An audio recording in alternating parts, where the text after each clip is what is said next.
Hey, all you chopper jockeys and gearheads out there. This is Rich at Petoniac Cycle.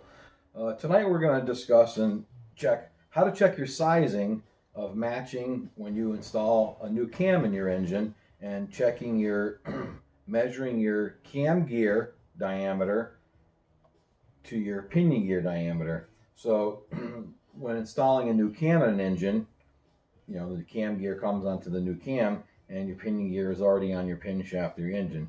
Well, you should always check to make sure that your new cam gear is going to match your pinion gear. And if not, then there's different color codes, and we'll get into that after, of different color codes of different size pinion gears to match it to your cam gear. So what we have to do here is you take two 0.105 105 thousandths gauge pins and you put them on your cam gear like this, and they have to be 180 degrees apart, and make sure that you're not one tooth over from side to side. So always double check that and make sure they're 180. So what we do is you put them in here. I wrap a rubber band around here. That's the way it holds your gauge pins, so you're not trying to hold your pins while you're trying to mic at the same time, and the rubber band actually just holds them in place so you can do this. So I'll show you what to do. This is a micrometer stand. Just clamp your micrometer in your micrometer stand. That way it's easy to mic it up while you hold your cam while you measure this. So what we do here is we're going to mic over the 105 thousandths gauge pins, each pin, and then we'll get the size reading on what that is.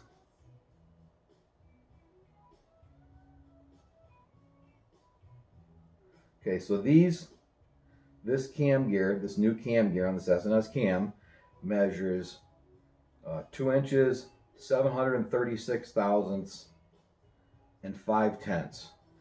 Double check yourself a couple of times. Stop, turn your mic, and go back to it just to verify you're actually getting the correct reading, the same reading a few times in a row, just to verify that you actually have the same one or same reading each time.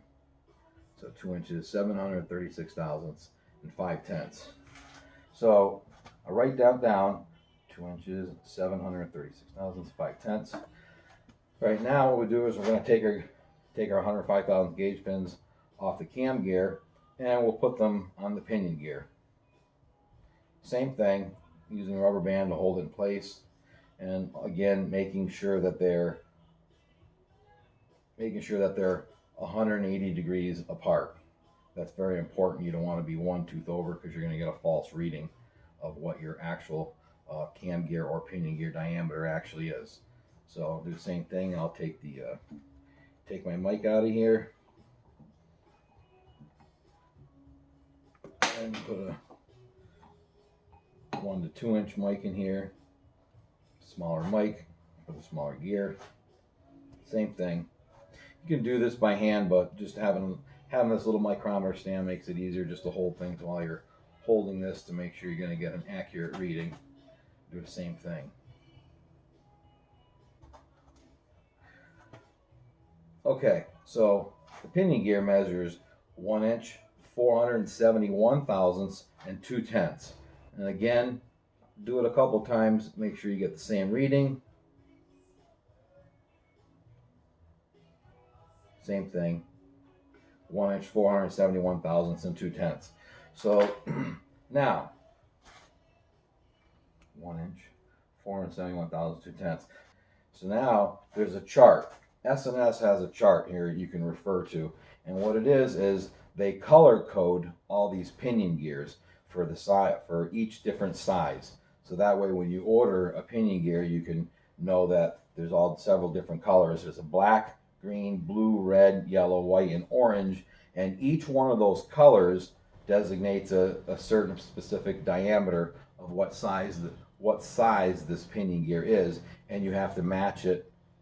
We're going to match it to our new cam gear size. So this cam gear, all right, the 2 inches and 736 thousandths and 5/10.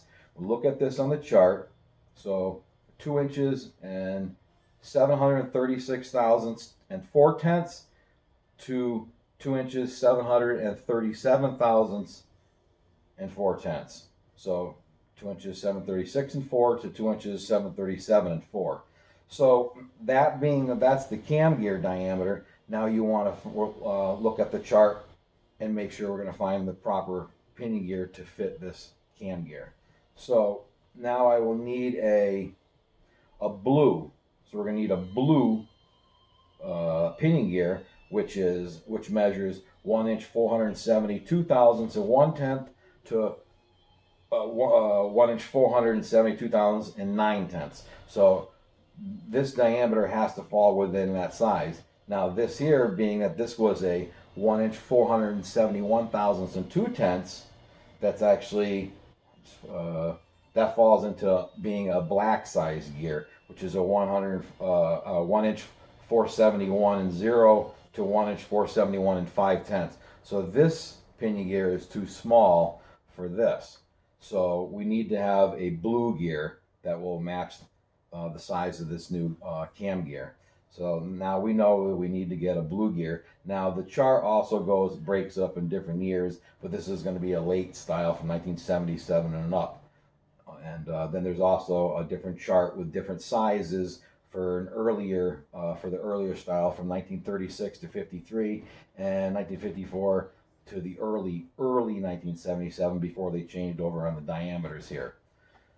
So anyhow, that's what you have to do. You have to refer to this chart. Now the reason for doing this is one, if the pinion gear and your cam gear are too loose, then you'll have too much backlash.